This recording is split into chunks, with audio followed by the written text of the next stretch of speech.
welcome.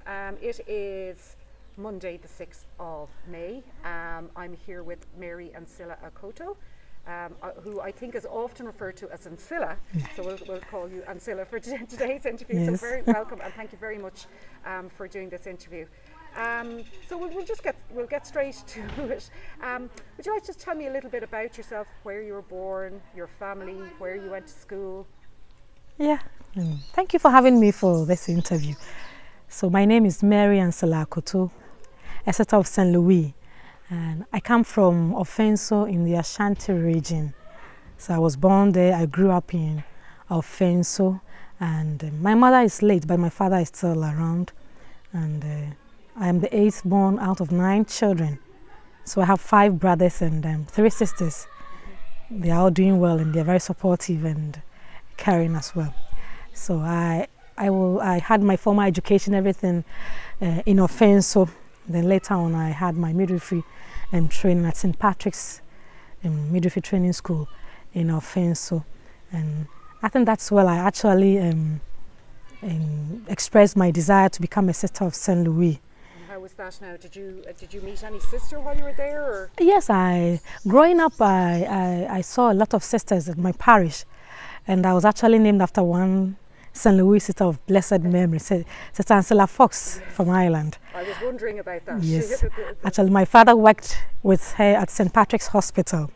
So when I was born, I was named after her. I never met her. We never met in person, but I heard a lot of stories about her. My parents would tell me, you were named after this particular sister. She's an Irish. Maybe as a baby I met her, but growing up I don't remember meeting her, but I heard a lot of stories about her. Even when I schooled at St. Patrick's and worked at the hospital, a lot of nurses who knew her told me a lot of stories about her, like how she was so caring, loving, and at the same time strict, especially when it comes on night duty, that you dare not sleep. You told me a funny story there a few minutes ago. Yes. So there's actually a funny story about Sister Ancilla, and when she was a nurse or administrator at St. Patrick's Hospital, that when you're on night duty, you won't sleep because she'll come around to supervise all the nurses on duty. So there's this particular nurse who was tired and out of worry, put her head on the table to take a short nap. But then while she was enjoying her sleep at the night, she felt that there was a shadow falling on her, so she gradually opened her eyes and saw a white feet. So she knew that this is Sister Ancilla, of course. She was the only white person around, who would come around that time. So then she had to be smart and think of something. So she gradually lifted the head like this and then made the sign of the cross. And then Sister Ancilla made this comment, "Oh, I'm sorry, I didn't know you were praying."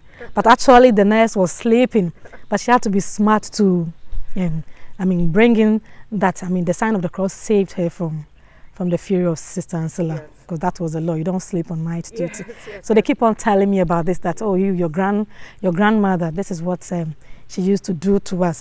She disciplined us, but she was also caring. Yes. So I was so happy to hear such stories about her. And then at the midwifery college, that was when I actually expressed my desire to become a sister, because I knew that I desired to be a sister from a very tender age, but I wasn't so sure which congregation to actually join. And then I felt that it could be an infatuation, because I grew up around sisters. I was named after a sister, so naturally there will be that desire to follow the path of those around me, or maybe probably the person that I've been named after. So I took time to actually be convinced about my vocation. So I was actually convinced, and then I made a choice which congregation to express this desire to when I was at the midwifery training school. There was one St. Louis sister of blessed memory, Sister Elizabeth Osei. She taught me at the college. So when I met her at the school, I was just observing her way of life, her spirituality. And I saw that it was nice. It was accommodating for me. So I became so interested that if I were to choose or to make a choice which congregation to go, I would definitely choose St. Louis because of what I've observed from Sister Elizabeth Osei. So on her 25th anniversary as a religious, all the sisters came to our school.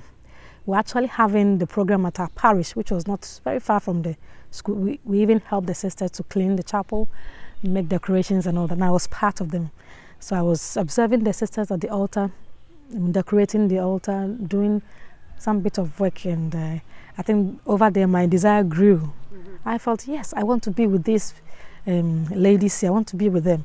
Just seeing them together working. So the next morning, they actually did a vocation promotion.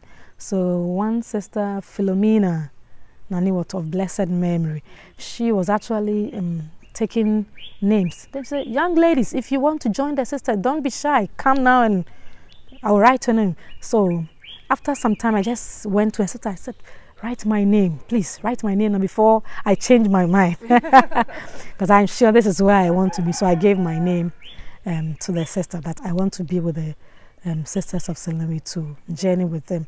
So I was happy, and Sister Elizabeth was really happy to know that I gave my name, to be part of the sister, to journey with them. So from there, I started aspiring to them. I attend programs. I started visiting, and after school, I worked at St. Patrick's Hospital. And I still had that desire.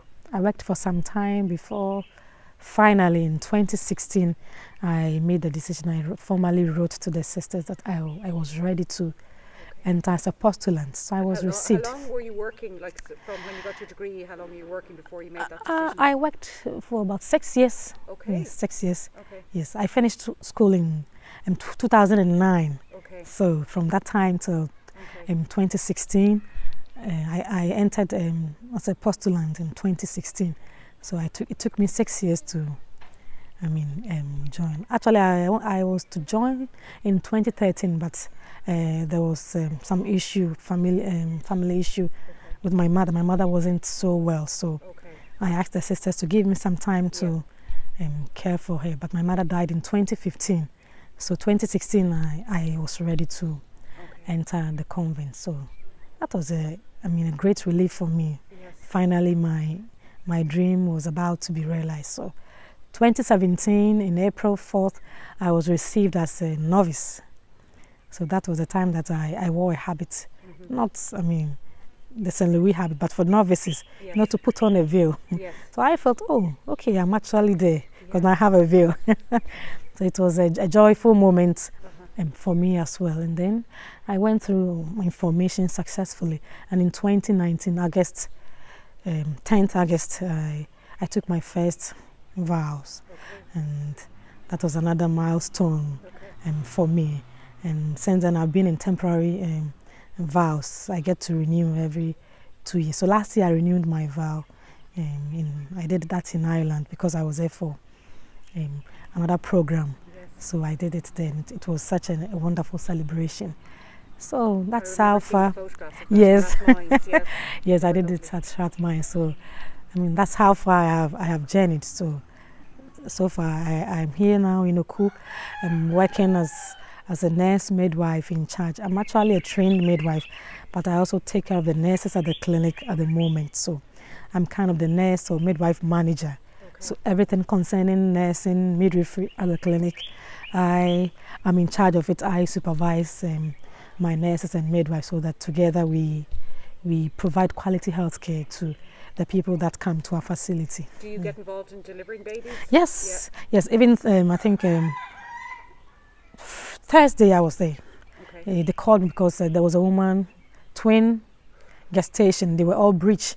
Oh, so my midwives wanted me to be there at least in case, just to supervise. So we're there, and together we did our best, and the woman had a safe delivery to two girls, all healthy. Was that by cesarean or naturally?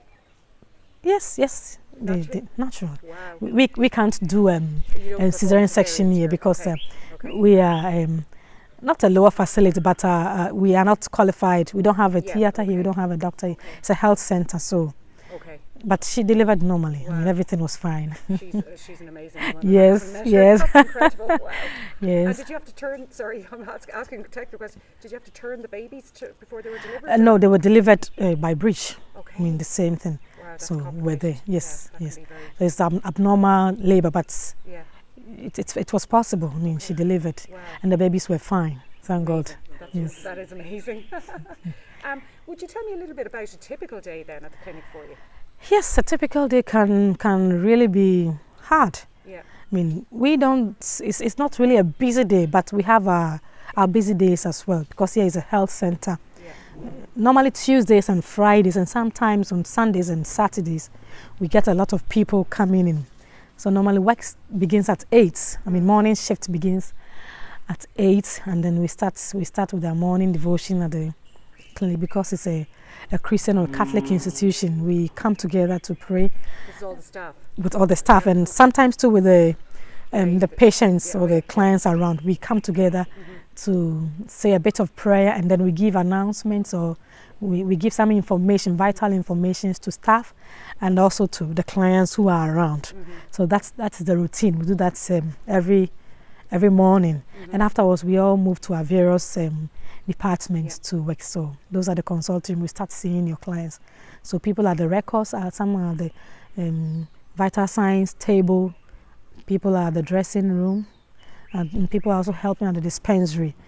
And I do a bit of administrative work as well. So if I'm not around supervising nurses or doing any other thing, nursing care, I go to the office to do some administrative work. I take care of the finances, sometimes logistics, consumables at the clinic. I take care of that. So if I'm not doing anything on patients or clients, I move to the office to do a bit of that. And I'm also trained in sonography. So when the pregnant women, I can only do the obstetric and gynae, like the pelvic one, not abdominal and the rest. So I'm specialized in these two for obstetrics and then the gynae or the pelvic scan. So when the pregnant women they come, I do the scan for them to check how the babies are, the dating, and all that, the viability of the. How many midwives are in the clinic? Now we actually 3. Okay. But we have other one person with us, so 4. Okay. And we are also expecting another one who has just completed school. So it's kind of expanding a little bit. Yes, so let's say about 5 now. Yeah. And are you on call then when you're not there because you're over the midwives? Yes, well I close 4 p.m. But if there's any case that they want me to see, they are always welcome. I mean, they come home to call me. And I don't go to work on weekends, and unless there's a case there for me, then they come to call me. Yes, then they come to call me. Yes. That's all very interesting. Just to go back a little bit now, you said you were in Ireland there for a year. Yeah. You were studying. Yes. And I know it was something completely unrelated to midwifery. So would you like to tell me a little bit about that? Yes, I actually did something in youth ministry and spirituality. It was actually a diploma program. And like you said, I think I had my placement in one of these schools, Akoto Community College. And I did a bit of introduction about myself. So one student actually asked me, I told them that I was a midwife. So one student asked me, what has your midwifery skills got to do with youth ministry? Good question. So I felt it was a brilliant question. And coming from the student, I said, well, I think I also felt the same thing the first time I was told to take up this course or go for this program. I told myself, what has this one got to do with my midwifery practice? My entire life I've been practicing midwifery. So this was kind of a bit wayward from my normal practice. But taking time to think about it, I felt, okay, I also see young mothers. I mean, here there are young mothers who come to me, and even girls or teenage pregnant ladies who would even consider abortion as an option. So along the line, I felt, okay, this youth ministry program will also help me, equip me to, give counseling and all that to these young mothers who actually come to the facility. At that young age, expecting a baby. It's not easy for them, and it's not easy for their families as well.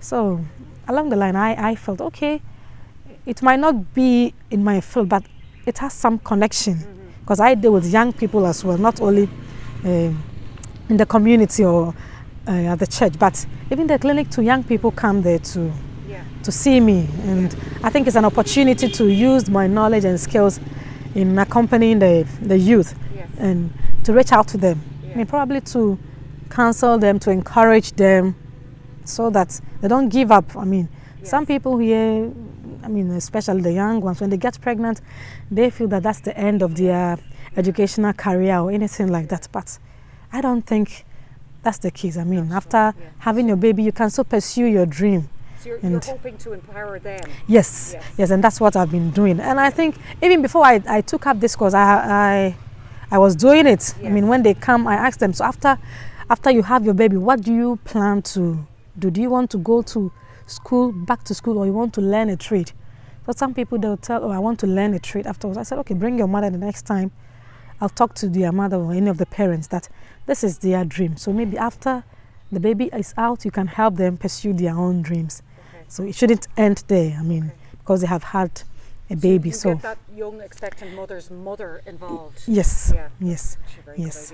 Yeah. So I think that it's all connected. I mean, even though at the beginning I didn't see it like that, but now thinking about it and what the boy asked me from my placement, I think it's helped me to give an ample time to reflect on the connection. I think now I see the connection.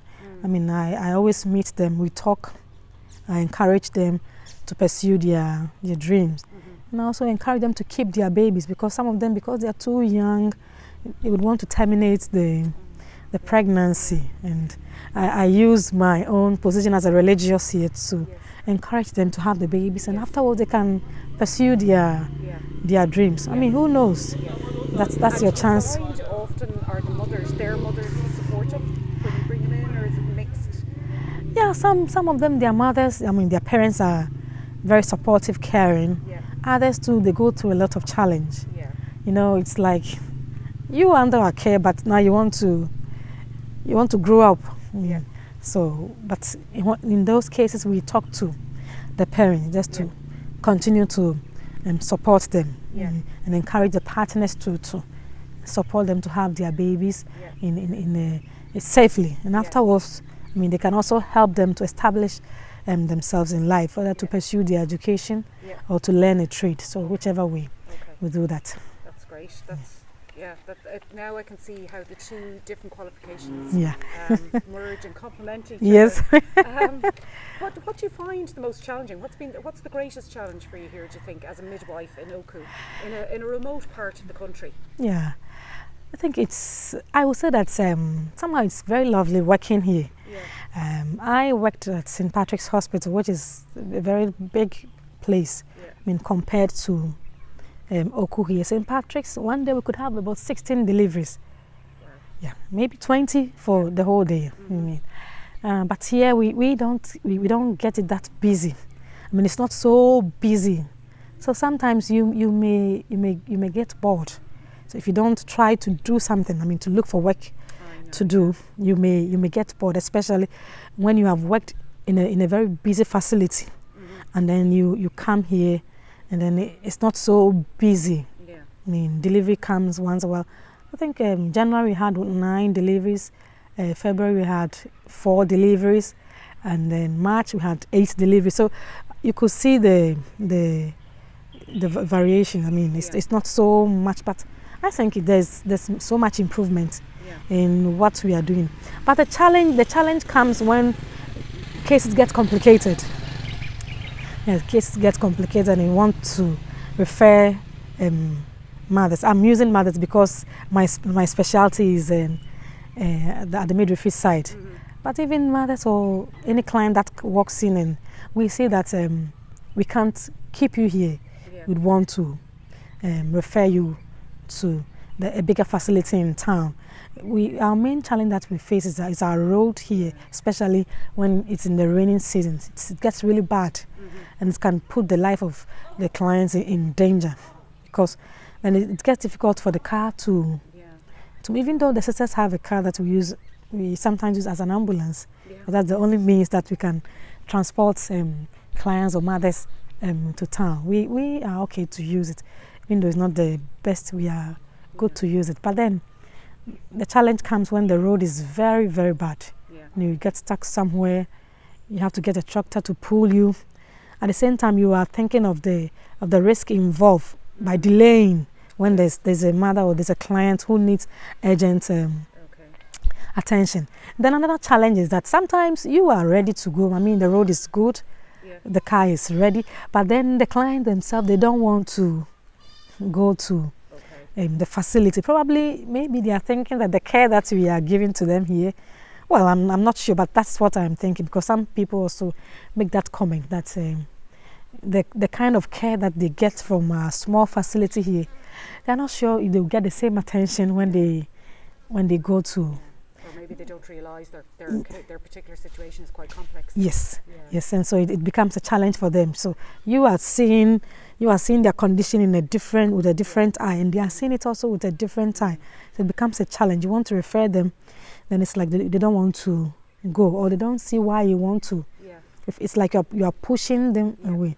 So then we talk to them that we are not sending you away. I mean, let us alone. Would want to keep you here. I mean, finish with whatever we are doing for you, and then we'll be fulfilled. But we can't keep you anymore. I mean, you have to go to the bigger facility. So actually, these are the challenge when it comes to, I mean, the work. And sometimes with our staff, it's not easy being the nurse manager or the midwife manager here in our small facility. Every day people are coming with their issues, complaints, stemming from the accommodation to the workload, to their own private life, their personal affairs, keep on coming. All the difficulty in getting a vehicle to come here to report on duty, so administrative wise, all that. So the challenge of trying to meet the needs of all the people that you work with. Yeah. So it's not easy. So it's quite challenging. They are all coming to you thinking that you have the solution to all the problems, all the issues, but it's not all the time that you have answers to that. There's pros and cons to being in a small clinic. Yes. I was going to ask you the question, what are your hopes for the future? I'd say certainly one of your hopes is that the road gets improved. Yes, definitely. Have you any other hopes for the future? Yes, my hope is that as we are here rendering primary care, health care to the people, I mean, they also take charge of their own health. They will be responsible for their own health. And because some people we every now and then we do education. Any opportunity that we get, we educate them to report early to the clinic. Even now we have what we call wellness clinic. That you can just walk in, check your BP, check your sugar level, run any test of your own choice. We can do that for you. And that's free of charge? No, you pay a bit of something. Yeah. But if you want to run a test, you pay for your lab investigations. Yeah. But to check your BP, your height or temperature is for free. Yeah. So every now and then we take the opportunity to educate them to walk to the health facility, check it out. At least you know when you are developing any health condition.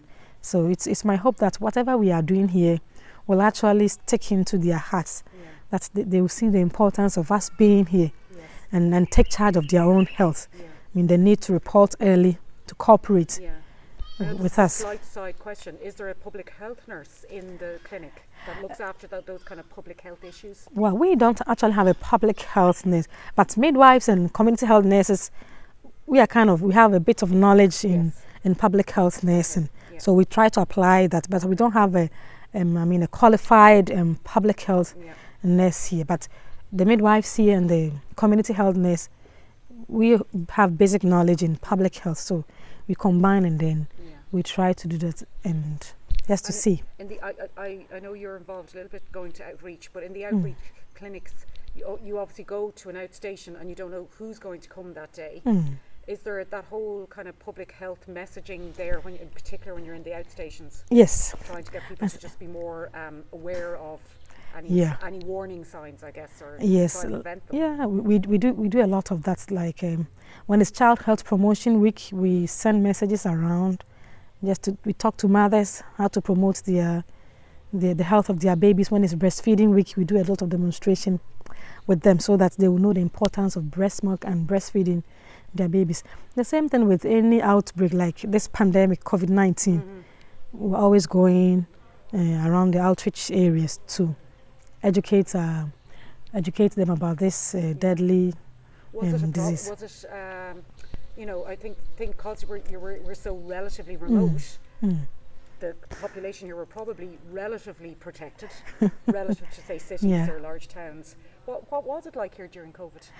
Well, during COVID time, I would say that for our clinic, we never recorded any case. We didn't suspect people to, like you said, it's not because it's a small place, but then we constantly gave the education. Okay.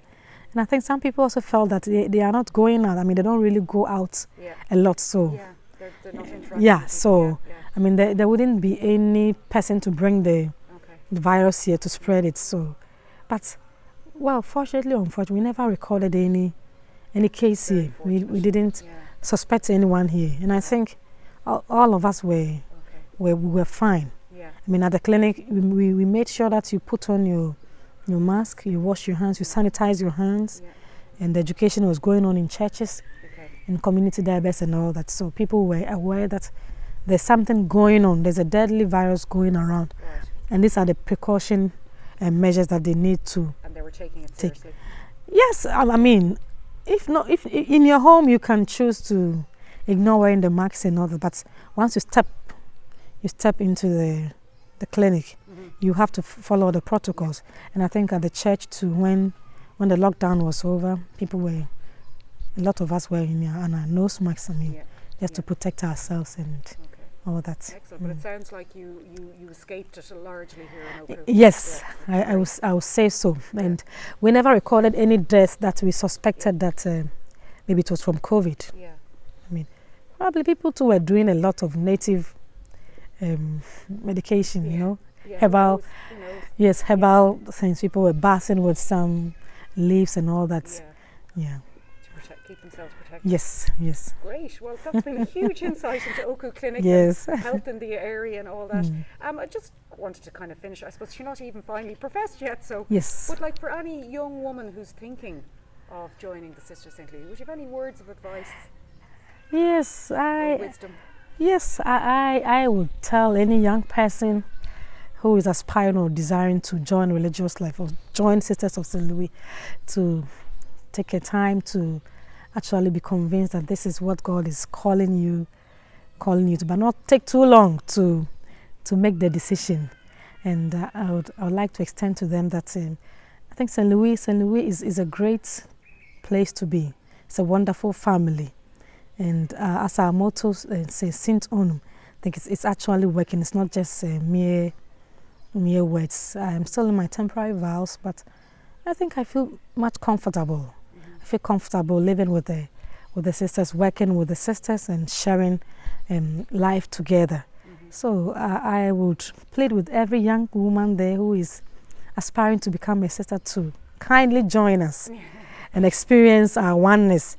And experience our quest to transform the world, to make a difference in our own communities as we serve people and as we serve our communities, and especially those of us in this deprived areas like this. It's a joy to serve people and be fulfilled, knowing that you have really rendered your God-given services or care to the people. As you look at them and they are happy, they appreciate what you have done. So it's a call out to all the young people to join us. It's a lovely way to finish, Ancilla. Yourself and Vincentia, it's been a pleasure interviewing you both. You both given me a marvellous sense of community of the Sister St. Louis and how much St. Unum is very much alive. Vincentia finished her interview with a very similar sentiment. So, and it's lovely to see. And it's I've only been here 4 or 5 hours at most. And it is wonderful. I can Yes, see yes. how you love this place. Yes. So thank you very much, Ancilla. Thank you too Thank for you. having me. Bye now. Bye-bye. Bye.